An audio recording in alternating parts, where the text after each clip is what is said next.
At the company holiday party, my supervisor clinked her glass and announced, "Let's all thank Kevin for doing Rachel's work while she wastes time with her sick mom." I couldn't breathe.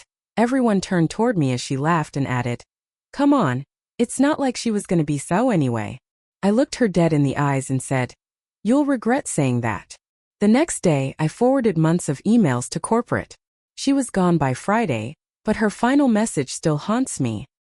I never thought I'd be the kind of person to say this, but what happened to me last year made me realize something.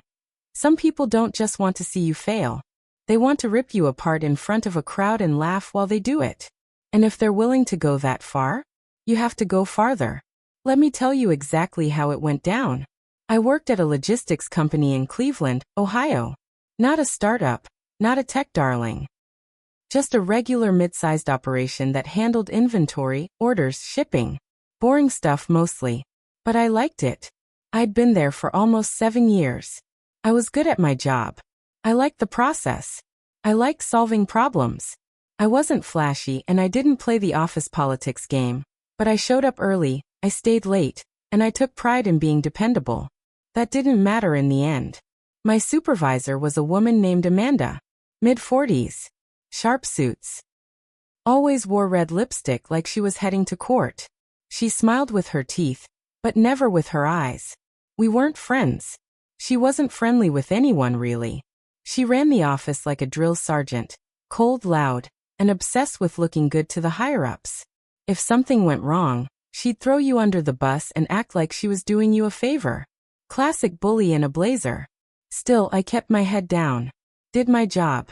Avoided trouble. Then my mom got sick. It hit fast. One day she was telling me about a new book club she joined, and the next she was curled up on the couch, saying her stomach felt off. Stage 4 pancreatic cancer. The doctor didn't sugarcoat it. He said we'd be lucky to get 6 months. I felt like my whole body went hollow when I heard that. My mom had always been strong. Worked 2 jobs after my dad died. Took care of everyone. She didn't deserve this. I used my PTO at first. Took her to chemo. Sat with her when she got too weak to eat. When the PTO ran out, I applied for FMLA. Amanda signed off on it with a fake-ass sympathetic smile. "Family first," she said. "Take all the time you need." Then she gave my projects to Kevin. Kevin had only been there 6 months. Young, loud, always joking around. I didn't dislike him, but I didn't trust him either. He was one of those guys who always found a way to be near Amanda. Laughing at her dumb stories, offering to pick up her lunch, acting like her personal assistant. I figured he'd keep my work warm while I was out. I was wrong. While I was gone, he rewrote my reports, slapped his name on them, and got credit for fixing my work. Amanda hyped him up to the rest of the team, said he was stepping up. I didn't even find out until I came back and someone asked, "Wait, weren't you the one who created that order management tracker?" Kevin had claimed he built it from scratch. When I confronted Amanda, she smiled and said, "Kevin's been a huge help. You really shouldn't worry about the little stuff right now. Focus on your mom." And that was the tone the next few months took. I was either too emotional to work or lucky to still have a job. Amanda gave me the crap assignments. Kevin got the leadership roles. People started treating me like I was temporary. I kept my mouth shut. I had bigger things to deal with. Then came the party. December 16th. Company holiday party at the Marriott downtown. Ugly sweaters, bad music, cheap wine. I didn't want to go. My mom was in hospice by then, but she told me, "Go. You need a break." She even made me promise. So I went. And that's when it all happened. Amanda stood up, champagne glass in hand, and clinked it with a spoon. The room quieted. She swayed a little, clearly buzzed, and said loudly, "Let's all take a second to thank Kevin for doing Rachel's work while she wastes time with her sick mom." I froze. People laughed. I swear to God, they laughed. Some looked shocked. Some just looked at their feet. Kevin tried to do that awkward Hannah smile. But Amanda wasn't done. She added, "Come on. It's not like she was going to be CEO anyway." I didn't cry. I didn't yell. I looked her dead in the eyes and said, "You'll regret saying that." And I walked out. The second I got home, I opened my laptop. For months I'd been blind. I'd been too distracted to pay attention to the little red flags. But now I was seeing everything clearly. I started going through my email archive. Notes, messages, project files. Amanda was sloppy. She sent confidential spreadsheets to her personal Gmail. She edited time logs to make Kevin look like he'd stayed late when he hadn't. She forwarded internal complaints about her to other managers and made jokes about it. There were even messages where she said straight-up nasty stuff about other employees, calling them dead weight, mocking someone for being autistic, even threatening to push out a coworker she didn't like. I collected everything, made a timeline, cross-referenced project assignments, time cards, and approval logs. I had her cold. Then I sent it. I emailed HR, CC'd the regional director, and attached a 43-page PDF titled HR_evidence from 2023. I didn't include a cover letter. Just said, all of this can be verified through system logs and email archives. Please confirm receipt. They confirmed the next morning. Amanda didn't come in Monday. HR called me in for a clarification meeting. I kept it short. Told them I wasn't looking for anything. Just wanted to make sure someone like her didn't get to ruin other people. By Thursday, Amanda was on leave. By Friday, she was gone. But that wasn't the end. Right before she left, she sent out one last company-wide message. No subject line. No greeting. Just one sentence. Careful, Rachel. You might have won this round. But you don't know everything. That message haunts me. Because I didn't know everything. After Amanda was gone, everything got quiet. Too quiet. People in the office treated me different. Some were friendly, like extra friendly, suddenly acting like we'd been close the whole time. Others avoided me completely. It felt like they were scared. Like talking to me might get them caught up in something. Kevin was still around, but you could tell he knew the walls were closing in. He barely spoke to anyone. HR pulled him in for a couple follow-up meetings. Then one Monday he was just gone. No announcement. No goodbye. Just a cleaned-out desk. They said he transferred to a branch in Cincinnati. But I knew what that meant. They shipped him out to kill the heat. I should have felt satisfied. But I didn't. That message Amanda sent, the one before she left, it kept playing in my head. You don't know everything. At first I thought it was just her being bitter. A final jab. But after a few weeks things started happening. Weird little things. Stuff I couldn't explain. The first was an email. It looked like it came from corporate. Follow-up required. Compliance training modules. It had the company logo, the HR email, everything looked legit. But when I clicked the link it took me to a blank page. Just white screen and a blinking cursor. I backed out, ran a virus scan. Nothing came up. But still it felt wrong. I emailed IT and asked about it. They said they never sent anything out. And they couldn't trace it. Then came the phone calls. Blocked numbers. Always between 2 and 4 a.m. Never any sound. Just breathing. Long, steady breathing. Once someone whispered my name. I stopped answering after that. Changed my number. Blocked everything. Then came the mail. First it was junk. Flyers for funeral homes. Hospice brochures. One of them had a sticky note that said, "Should have stayed there." I reported it. No return address. No fingerprints. Police took a statement, but didn't do much else. That's when I realized something. Amanda wasn't just fired. She was mad. And I hadn't just embarrassed her. I had exposed her. She'd built her career on fake numbers, backdoor deals, stealing credit. And now that was all gone. Because of me. So she wanted to mess with my head. Fine. Let her try. I started locking down everything. Two-factor on every account. New passwords. New phone. New security cameras at my apartment. I even paid a guy from a local security firm to sweep my car for trackers. I stopped going out. Took the elevator instead of the stairs. Changed up my route to work. I was always looking over my shoulder. But nothing big happened. Just little pokes. Just enough to make me paranoid. Until one night, it did get big. It was February 3rd. A Friday. I got home late from work. I was tired, stressed, and honestly starting to think I was imagining most of it. I unlocked my apartment door and walked in. And froze. My kitchen chair was pulled out. The one I never use. The one that sits pushed in under the table always. And sitting on the chair was a printed photo. It was me. In the hospital room. Sitting next to my mom. Holding her hand. I never posted that photo. Never shared it with anyone outside family. It was from a private Google Drive folder. On the back, written in marker. She didn't die so you could be a snake. My legs gave out. I sat right on the floor. Shaking. I wanted to scream, but nothing came out. Someone had been inside my home. Someone had access to files they weren't supposed to have. Someone was watching me. I called the police again. This time they took it seriously. They dusted the photo for prints. Checked the locks. Asked if I had any exes with a grudge. I told them the whole story. About Amanda. About the email. The voicemails. The flyers. Now this.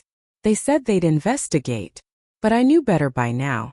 If anything was going to stop this, I had to do it myself. I didn't know how yet. But I was done being scared. Amanda wanted a war? She was about to get one. I didn't sleep that night. I sat on my couch with every light on, holding a kitchen knife like it could do anything against whatever this was turning into. My front door was locked, deadbolt chained. I kept looking at it like it was going to open anyway. The next morning, I started digging. Not just into Amanda, but into the people around her. I remembered something. About 6 months before she got fired, she went to a leadership summit in Chicago. She came back different. Cockier. Like she knew she was protected. Started name-dropping a guy from corporate, Paul Wexler, someone in compliance. Said he was watching her career. I Googled him. His LinkedIn was private. No photo. Just the title. Senior Corporate Risk Manager, Enterprise Division. I kept digging. Found a few press releases from years ago. He was mentioned in an old internal merger report. Then nothing. Like he disappeared off the face of the earth. Until I tried something stupid. I emailed him. I used a fake Gmail account. No name. No details. Just a message. You should know what Amanda Lewis was doing before you tied your name to her. Look into Q4 project logs. Cleveland office. Fraud, harassment, retaliation. Then check the HR file. She's not as clean as you think. I didn't expect a response. But the next day, I got one. Not from Wexler. From a burner account. paul.response@protonmail.com. I suggest you stop. You were never part of the plan.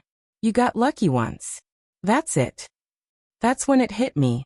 Amanda wasn't acting alone. She was part of something bigger. I went back through the emails I'd saved from her. Looked deeper into the approval chains on budgets and invoices. There were names I hadn't paid attention to before. One kept popping up. Nina Lasky, a mid-level finance officer who approved several of Amanda's emergency expense reports. Ones that looked fake, padded, inflated. I tried to pull her info from the company directory. She was gone. I checked LinkedIn. Profile deleted. I was dealing with something that wasn't just about office drama anymore. This wasn't just about me exposing Amanda. It was about me ripping the cover off a scheme that probably touched more people than I realized. That weekend, I got a letter in my mailbox. No return address. Handwritten. Just a single sheet of paper. You're in over your head. The people who protected Amanda are still inside. Some of them are still watching you. Get smart. Get gone. I scanned it, logged it, then drove it straight to the police. They told me again that they'd keep an eye out. I could tell they didn't know what to do with it. To them it was office politics gone crazy. But I knew it was bigger. That's when I decided to talk to someone outside the company. I reached out to an old college friend, Mark. He was a cybersecurity analyst now, lived in Akron. We hadn't talked in years, but I remembered he used to do freelance security work. I texted him a simple message.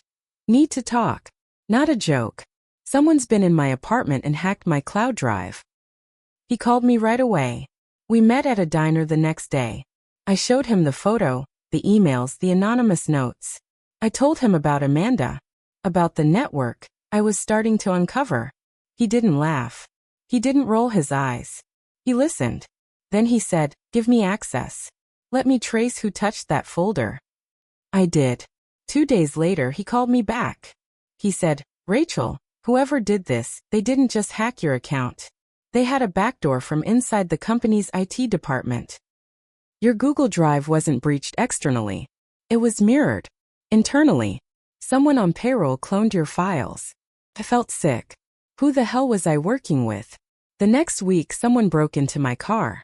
Nothing was stolen. Not the GPS. Not the purse I accidentally left in the back seat. Just the glove box rifled through. My insurance papers were gone. That was it. I changed my locks. Again. I stopped answering unknown numbers. I installed cameras in the hallway of my apartment building. Then one day my keycard at work didn't work. I was locked out of the building. No warning. No email. A security guard told me to call HR. I did. They said my access had been temporarily suspended pending an internal review. What review? I asked. They wouldn't say. That night I checked my personal email. There was a message. No subject. Just a name I recognized immediately. Nina Lasky. She was supposed to be gone. But the message said, "You were never supposed to go looking.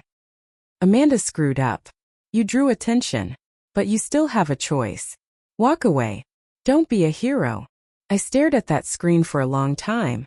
Then I started typing. Because I wasn't walking away. If Amanda and her people thought I was just some quiet girl who got lucky, they were about to find out exactly how far I'd go. I didn't sleep for 2 days. I didn't eat much either. I was too busy thinking, planning, waiting. My stomach felt like it was full of rocks. I knew if I made one wrong move, they'd bury me. Amanda, Paul, Nina, whoever else was involved, they weren't just trying to scare me anymore. They were trying to erase me. But I still had one card left to play. Back when I had shared everything with HR, I didn't send all the emails. I kept copies. Copies that showed Amanda had funneled funds through fake invoices and kicked a cutback to someone higher up. Someone with access. That someone was Paul. His name was on the approval forms, hidden inside long chains of corporate sign-offs. I missed it the first time. But after the burner email, I went back and looked again. And I saw it. He'd approved 3 fake vendor payments totaling over $95,000 in just the last quarter. All routed through a holding account in Chicago. I still had friends in accounting. One of them, Danielle, owed me big time. I covered for her once when she accidentally deleted a client record and panicked. So I called in the favor. She ran a quiet trace. The account. A shell company tied to Paul's brother-in-law. Buried under layers of LLCs. Clean enough to dodge a surface audit, but not clean enough to survive the right kind of attention. And that's exactly what I gave it. I didn't go back to corporate. I went bigger. I went to the state. I filed a whistleblower complaint with the Ohio Attorney General's office. I included everything: emails, files, account records, vendor logs. I also CC'd the IRS Fraud Division and the Department of Labor. 3 agencies. 1 story. All backed with proof. And then I waited. 3 weeks later, the hammer came down. First, the news broke. Corporate fraud investigation underway at Cleveland logistics firm. Then the headlines got uglier. Senior risk manager resigns amidst embezzlement probe. Sources. Internal audit reveals widespread retaliation and data abuse. Whistleblower case may trigger federal charges. Per DOJ statement, Paul Wexler was gone. Fired, stripped of his pension. Nina Lasky. She disappeared before the second round of interviews. Rumor was she fled to Arizona. The company's reputation tanked. Stock dropped 19% in a week. They started cleaning house, issuing public statements begging the media to stop digging. Amanda? She got it worst. See, while all this was happening, I found something else. Something even I hadn't expected. Amanda hadn't just mocked me. She hadn't just sabotaged me or sent threats. She stole from my mom's hospice fund. Let me explain. During the chaos of me taking care of my mom, HR sent me a paperwork for our employee donation fund. It was meant to help staff going through hard times. A few coworkers had donated to help cover my time off and bills. Amanda processed that request. She denied it. But then I found the receipts. She approved a $2,000 withdrawal in my name. Only the money didn't go to me. It went to a fake caregiver account she set up. She used my mother's name, my address, even put oxygen rental in the notes line. She stole money meant to help my mom die with dignity, and I didn't know until it was too late. I forwarded that last piece straight to the state investigators. They charged her with felony wire fraud and identity theft. She was arrested at her townhouse in Lakewood 2 months later. They put her in cuffs in front of her neighbors. The photo made the front page of Cleveland.com. She pleaded guilty, took a deal, 3 years in prison, no parole. She lost her license to work in any corporate leadership role ever again. Her assets were frozen. Her severance clawed back. Her name was done in the industry. I went to court the day she was sentenced. I didn't have to, but I did. She looked right at me when they read the verdict. I didn't flinch. But here's the part no one expects. I didn't come out clean either. After everything, the company asked me to come back. Offered me a raise, an apology, even a promotion. I said no. Because somewhere in the middle of all this I became someone else. Someone colder. Angrier. I had tracked Amanda like prey. Set traps. Sent anonymous tips. Stayed up all night with a whiteboard full of names and timelines. It worked. But it changed me. So I walked away. Took some of the whistleblower payout and moved south. Started over. Smaller job, smaller town. Still in logistics, but I don't climb anymore. I don't care about promotions or praise. I just want peace. Sometimes I still get weird calls. Still see private LinkedIn views. Maybe I always will. But I sleep better now. And Amanda? She'll be out in 2 years. But when she is, the world she built will be gone. Her reputation. Her power. Her future. She tried to destroy me for looking after my dying mother. She turned my grief into a joke at a party, so I took her whole life and set it on fire. And I don't regret it.